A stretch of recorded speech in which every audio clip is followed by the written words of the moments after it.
माझे नाव शारदा संदीप वागसवरे. मी आज माझ्या मुलीचा अनुभव सांगणार आहे.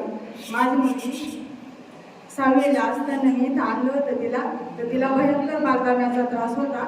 तर इथं आल्यानंतर तिच्या 7 वाऱ्या पूर्ण केल्या. मी तिचा बालकामा पूर्ण केला आणि आम्ही सप्त्याला आल्यानंतर तिला महाराजांचा आशीर्वाद मागितला की मला उच्च शिक्षण घ्यायचं आहे म्हणून.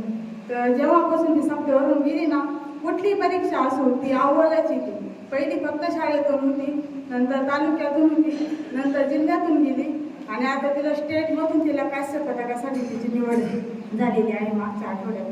म्हणजे इथं आल्यापासून ती पेंडल काही मुलांना लाल वाटती घालायची. माझी मुलगी शाळेत जाते आणि पहिलं पेंडल गाड्यात आहे की नाही पहिले चेक करते.